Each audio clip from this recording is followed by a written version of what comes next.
Ah, Magandang araw po.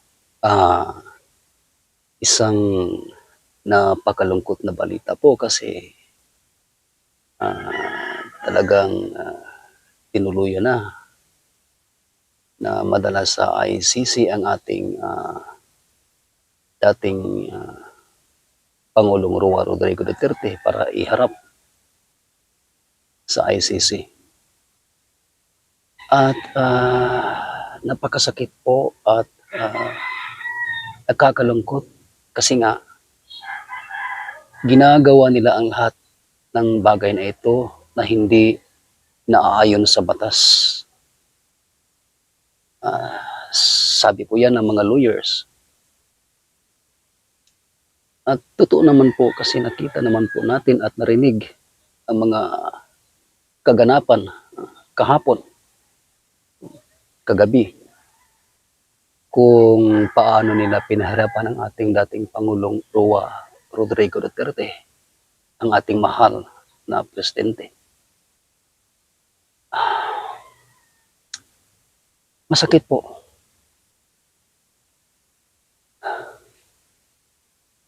Napakasakit na isipin na kaya nilang gawin ang lahat na ito na hindi naaayon sa batas, na hindi naaayon sa saligang batas sa Pilipinas.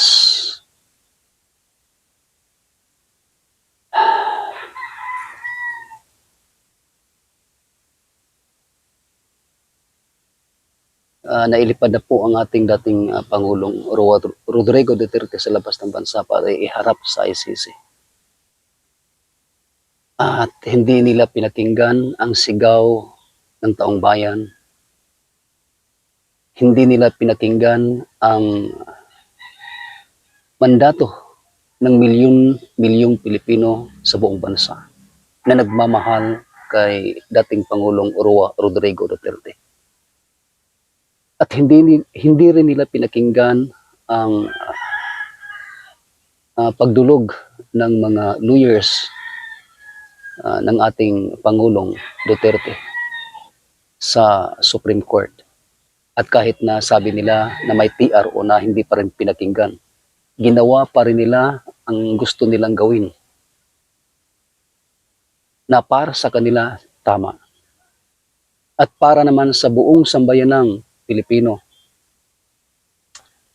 para sa sambayanang Pilipino na nagmamahal kay dating Pangulong Rodrigo Duterte. Lahat ng ginagawa nila against kay Pangulong Rodrigo Duterte ay hindi tama. Kasi nga naipakita ng ating dating Pangulong Rodrigo Duterte kung gaano niya kamahal ang sambayan ng Pilipino, na kaya na niyang isakripisyo kahit ang kaniyang sarili para lang sa pagmamahal ng kanyang bayan. Ngayon po ay haharapin niya ang ICC at matapang siyang haharap. At tayo naman po ay manalangin para sa kaniyang kaligtasan at na maipanalo niya ang haharapin niyang kaso sa ICC. At tandaan niyo po ito, lahat ng mga taong may kinalaman sa mga nangyari kay Pangulong Rodrigo Duterte. Opo, maaring sa ngayon ay nagdiwang kayo, maligaya kayo, pero tandaan niyo, temporary lang yan sapagkat milyong Pilipino ang sinasaktan ninyo. Lalong-lalo na sa administrasyong ito na walang isang salita.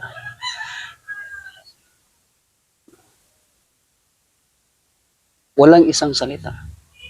Ang daming mga bagay na sinasabi pero hindi nagawa.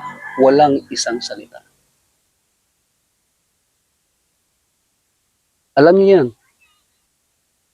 Kaya tandaan niyo, meron tayong Diyos sa langit. at milyong Pilipino ang nasasaktan ngayon. At hindi papayag ang ating taong bayan na nagmamahal kay Pangulong Rodrigo Duterte na ganun-ganun na lang ang nagawa nila sa kanya.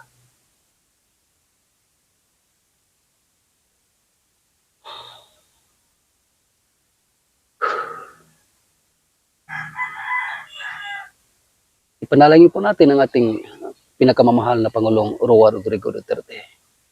Sana nasa mayroong kalagayan siya. Okay lang ang kaniyang pangangatawan ngayon. At patuloy po tayo na magmatsyag sa ating bayan ngayon. At sa darating na eleksyon, gawin natin ang tama. Iboto natin ang PDP Laban, ang senatorial candidate sa PDP Laban, straight, para naman